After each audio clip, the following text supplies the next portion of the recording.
Capítulo 41. Pasó pronto la primera semana del regreso y entraron en la segunda, que era la última de la estancia del regimiento en Meryton. Las jóvenes de la localidad languidecían. La tristeza era casi general. Solo las hijas mayores de los Bennet eran capaces de comer, beber y dormir como si no pasara nada. Catherine y Lydia le reprochaban a menudo su insensibilidad. Estaban muy abatidas y no podían comprender tal dureza de corazón en miembros de su propia familia. «Dios mío, ¿qué va a ser de nosotras? ¿Qué vamos a hacer?», exclamaban desoladas.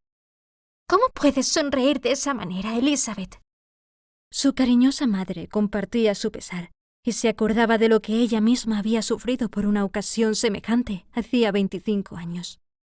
«Recuerdo», decía, «que lloré 2 días seguidos cuando se fue el regimiento del coronel Miller. Creí que se me iba a partir el corazón». «El mío también se hará pedazos», dijo Lydia.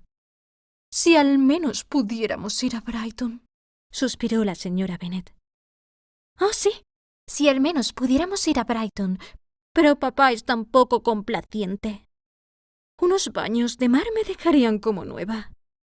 «Y tía Phyllis asegura que a mí también me sentaría muy bien», añadió Catherine. Estas lamentaciones resonaban de continuo en la casa de Longbourn. Elizabeth trataba de mantenerse aislada, pero no podía evitar la vergüenza. Reconocía de nuevo la justicia de las observaciones de Darcy, y nunca se había sentido tan dispuesta a perdonarle por haberse opuesto a los planes de su amigo. Pero la melancolía de Lydia no tardó en disiparse, pues recibió una invitación de la señora Foster, la esposa del coronel del regimiento, para que la acompañase a Brighton. Esta inapreciable amiga de Lydia era muy joven y hacía poco que se había casado. Como las dos eran igual de alegres y animadas, congeniaban perfectamente y a los 3 meses de conocerse eran ya íntimas. El entusiasmo de Lydia y la adoración que le entró por la señora Foster, la señora Bennet y la mortificación de Catherine fueron casi indescriptibles. Sin preocuparse lo más mínimo por el disgusto de su hermana, Lydia corrió por la casa completamente extasiada, pidiendo a todas que la felicitaran, riendo y hablando con más ímpetu que nunca, mientras la pobre Catherine continuaba en el salón lamentando su mala suerte, en términos poco razonables y con un humor de perros. «No veo por qué la señora Foster no me invita a mí también», decía, «aunque Lydia sea su amiga particular. Tengo el mismo derecho que ella que me invite, y más aún, porque yo soy mayor». En vano procuró Elizabeth que entrase en razón, y en vano pretendió Jane que se resignase. La dichosa invitación despertó en Elizabeth sentimientos bien distintos a los de Lydia y su madre. Comprendió claramente que ya no había ninguna esperanza de que la señora Bennet diese alguna prueba de sentido común. No pudo menos que pedirle a su padre que no dejase a Lydia ir a Brighton, pues semejante paso podía tener funestas consecuencias.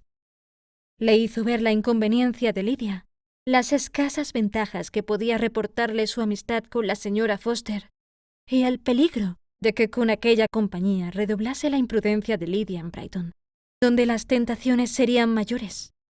El señor Bennet escuchó con atención a su hija y le dijo: «Lydia no estará tranquila hasta que haga el ridículo en público en un sitio u otro, y nunca podremos esperar que lo haga con tan poco gasto y sacrificio para su familia como en esta ocasión». «Si supieras», replicó Elizabeth, «los grandes daños que nos puede acarrear a todos lo que diga la gente del proceder inconveniente e indiscreto de Lydia, y los que ya nos ha acarreado, estoy segura de que pensarías de modo muy distinto». «¿Que ya nos ha acarreado?», exclamó el señor Bennet. «¿Ha ahuyentado a alguno de tus pretendientes? Pobre Lizzie. Pero no te aflijas. Esos jóvenes tan delicados que no pueden soportar tales tonterías no valen la pena. Ven, dime, ¿cuáles son los remilgados galanes a quienes ha echado atrás la locura de Lydia?» «No me entiendes. No me quejo de eso. No denuncio peligros concretos, sino generales. Nuestro prestigio y nuestra respetabilidad ante la gente serán perjudicados por la extrema ligereza y el desdén y el desenfreno de Lydia. Perdona, pero tengo que hablarte claramente.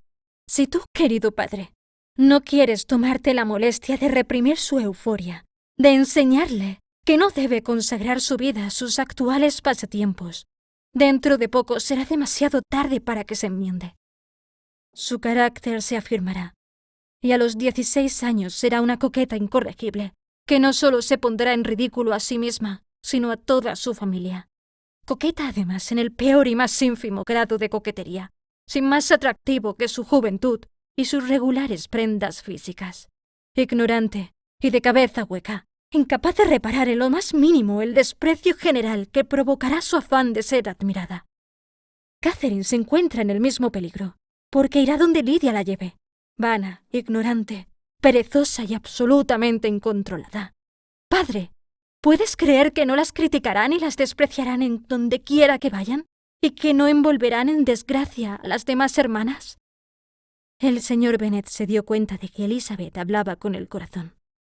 Le tomó la mano afectuosamente y le contestó: «No te intranquilices, amor mío. Tú y Jane seréis siempre respetadas y queridas en todas partes, y no pareceréis menos aventajadas por tener 2 o quizás 3 hermanas muy necias. No habrá paz en Longbourn si Lydia no va a Brighton. Déjala que vaya. El coronel Foster es un hombre sensato y la vigilará, y ella es por suerte demasiado pobre para ser objeto de la rapiña de nadie. Su coquetería tendrá menos importancia en Brighton que aquí, pues los oficiales encontrarán allí mujeres más atractivas, de modo que le servirá para comprender su propia insignificancia. De todas formas, ya no puede empeorar mucho, y si lo hace tendríamos entonces suficientes motivos para encerrarla bajo llave el resto de su vida». Elizabeth tuvo que contentarse con esta respuesta, pero su opinión seguía siendo la misma, y se separó de su padre pesarosa y decepcionada. Pero su carácter la impedía acrecentar sus sinsabores insistiendo en ellos. Creía que había cumplido con su deber, y no estaba dispuesta a consumirse pensando en males inevitables o aumentarlos con su ansiedad. Si Lydia o su madre hubiesen sabido lo que Elizabeth había estado hablando con su padre, su indignación no habría tenido límites. Una visita a Brighton era para Lydia el dechado de la felicidad terrenal. Con su enorme fantasía, veía las calles de aquella alegre ciudad costera plagada de oficiales. Se veía a sí misma atrayendo las miradas de docenas y docenas de ellos que aún no conocía. Se imaginaba en mitad del campamento, con sus tiendas tendidas en la hermosa uniformidad de sus líneas, llenas de jóvenes alegres y deslumbrantes, con sus trajes de color carmesí. Y, para completar el cuadro, se imaginaba a sí misma sentada junto a una de aquellas tiendas y coqueteando tiernamente con no menos de 6 oficiales a la vez. Si hubiese sabido que su hermana pretendía arrebatarle todos aquellos sueños, todas aquellas realidades, ¿qué habría pensado? Solo su madre habría sido capaz de comprenderlo, pues casi sentía lo mismo que ella. El viaje de Lydia a Brighton era lo único que la consolaba de su melancólica convicción de que jamás lograría llevar allí a su marido. Pero ni la una ni la otra sospechaban lo ocurrido, y su entusiasmo continuó hasta el mismo día en que Lydia salió de casa. Elizabeth iba a ver ahora a Wickham por última vez. Había estado con frecuencia en su compañía desde que regresó de Hansford, y su agitación se había calmado mucho. Su antiguo interés por él había desaparecido por completo. Había aprendido a descubrir en aquella amabilidad que al principio le atraía una cierta afectación que ahora le repugnaba. Por otra parte, la actitud de Wickham para con ella acababa de disgustarla, pues el joven manifestaba deseos de renovar su galanteo, y después de todo lo ocurrido, Elizabeth no podía menos que sublevarse. Refrenó con firmeza sus vanas y frívolas atenciones, sin dejar de sentir la ofensa que implicaba la creencia de Wickham de que por más tiempo que la hubiese tenido abandonada, y cualquiera que fuese la causa de su abandono, la halagaría y conquistaría de nuevo con solo volver a solicitarla. El último día de la estancia del regimiento en Meryton, Wickham cenó en Longbourn con otros oficiales. Elizabeth estaba tan poco dispuesta a soportarle que cuando Wickham le preguntó qué tal lo había pasado en Hansford, le respondió que el coronel Fitzwilliam y Darcy habían pasado 3 semanas en Rosings, y quiso saber si conocía al primero. Wickham pareció sorprendido, molesto y alarmado. pero se repuso enseguida y con una sonrisa contestó que en otro tiempo le veía a menudo. Dijo que era todo un caballero y le preguntó si le había gustado. Elizabeth respondió que sí con entusiasmo, pero entonces Wickham añadió con aire indiferente: «¿Cuánto tiempo dice que estuvo el coronel en Rosings?» «Cerca de 3 semanas». «¿Y le veía con frecuencia?» «Casi todos los días». «Es muy diferente de su primo». «Sí, en efecto, pero creo que el señor Darcy gana mucho en cuanto se le trata». «Vaya», exclamó Wickham con una mirada que a Elizabeth no le pasó inadvertida. «¿En qué?» Pero, reprimiéndose, continuó en tono más jovial. «¿En los modales? ¿Se ha dignado portarse más correctamente que de costumbre? Porque no puedo creer», continuó en voz más baja y seria, «que haya mejorado en lo esencial». «Oh, no. En lo esencial sigue siendo el mismo de siempre». Wickham no sabía si alegrarse con sus palabras o desconfiar de su significado. Había un algo en el aire de Elizabeth que le hizo escuchar con ansiosa atención y con recelo lo que la joven dijo a continuación. «Al decir que gana con el trato, no quiero dar a entender que su modo de ser o sus maneras hayan mejorado, sino que, al conocerla mejor, más fácilmente se comprende su actitud». La alarma de Wickham se delató entonces por su rubor y la agitación de su mirada. Se quedó callado unos instantes hasta que logró vencer su embarazo y, dirigiéndose de nuevo a Elizabeth, dijo en el tono más amable: «Usted, que conoce también mi resentimiento contra el señor Darcy, comprenderá cuán sinceramente me he de alegrar de que sea lo bastante astuto para asumir al menos una corrección exterior. Con ese sistema su orgullo puede ser útil, si no a él, a muchos otros, pues le apartará del mal comportamiento del que yo fui víctima. Pero mucho me temo que esa especie de prudencia a que usted parece aludir la emplee únicamente en sus visitas a su tía, pues no le conviene conducirse mal en su presencia. Sé muy bien que siempre ha cuidado las apariencias delante de ella, con el deseo de llevar a buen fin su boda con la señorita de Berg, en la que pone todo su empeño». Elizabeth no pudo reprimir una sonrisa al oír esto, pero no contestó más que con una ligera inclinación de cabeza. Advirtió que Wickham iba a volver a hablar del antiguo tema de sus desgracias y no estaba de humor para permitírselo.